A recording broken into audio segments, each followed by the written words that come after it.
Bonjour, nous sommes arrivés à la bracha numéro 9 de la Hamida qui parle du rapport à la Parnassa.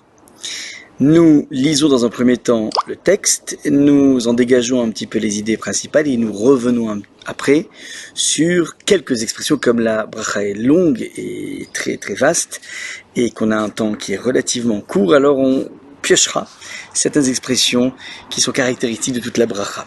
Je lis donc directement en français. Barech Elenu Hashem Elokeinu, bénis pour nous notre Dieu cette année et toutes les espèces de ses produits pour le bien, et donne la rosée et la pluie pour la bénédiction sur toute la surface de la terre, et abreuve la surface du globe, et rassasie tout le monde de tes bienfaits. Remplis nos mains de tes bénédictions et de la richesse des cadeaux et des cadeaux de tes mains. Garde-la nous et sauve-la nous de toute mauvaise chose et de toute source de destruction et de tout malheur, qu'elle soit sous le signe de l'espoir et qu'elle se termine en paix. Et pitié et sois miséricorde d'elle, de ses produits, de ses fruits. Bénis-la par des pluies issues de ta volonté, porteuse de bénédiction et de dons. Et qu'elle se finisse par de la vie, de l'abondance, de la paix, comme les bonnes années pleines de bénédictions.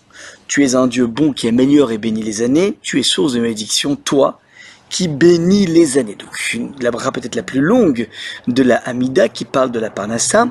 Et rappelons-nous un petit peu au niveau de la filiation, après avoir évoqué la santé mentale, au niveau psychologique, la Géoula, la libération de tous les nœuds psychiques, après avoir embrayé le pas sur la demande de refoua, de thérapie, par rapport à tous nos mots MAUX, alors, dernière des requêtes personnelles, individuelles, c'est la demande du gagne-pain, la demande d'une excellente Parnassa.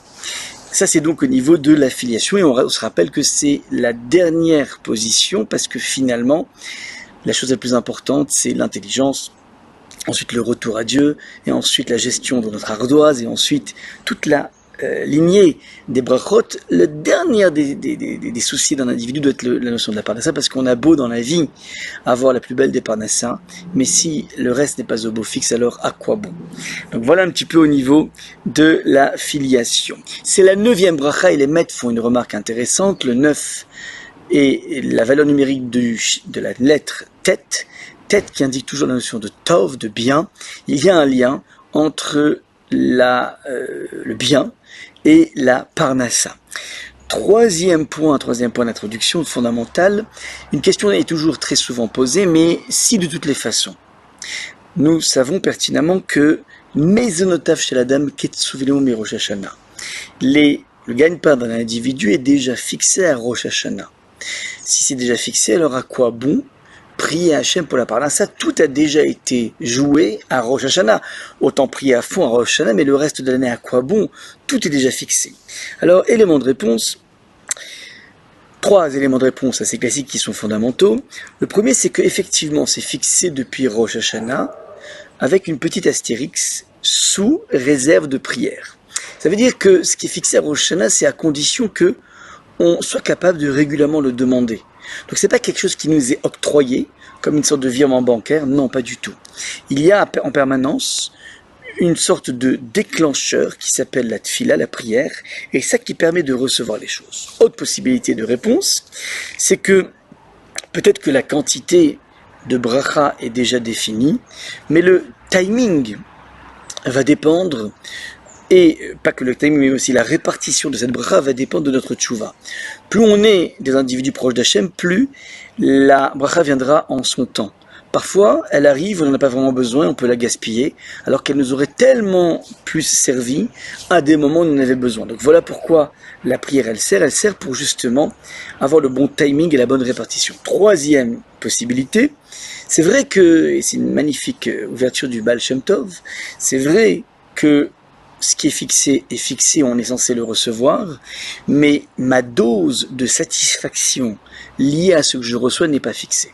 Et donc la prière va être une sorte d'invitation à déguster un peu plus ce que l'on a. On n'aura pas forcément plus, mais ce que l'on a, on pourra en tirer plus, la quintessence. Voilà un petit peu pour les points essentiels. Alors, Comme je l'ai dit en introduction, nous allons piocher quelques expressions.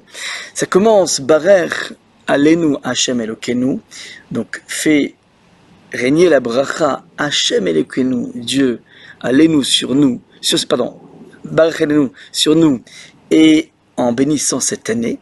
Alors, évidemment, c'était évident que ça venait d'Hachem, mais pourquoi on le précise? Pour toujours se rappeler dans le domaine de la Parnassa que tout vient d'Hachem. Et c'est vrai que dans la Parnassa, on a très souvent tendance à se dire que, ok, je dis Baruch Hashem, mais au fond de moi, je sais que j'ai utilisé tel et tel piston, et j'ai connu telle et telle personne, donc on a toujours l'impression qu'en fin de compte, nous sommes les architectes de notre Parnassa.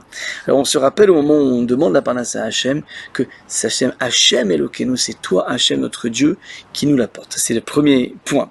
Deuxième point, nous dit le texte, Baruch Elenu Hachem Elokeinu et Hashana Azot.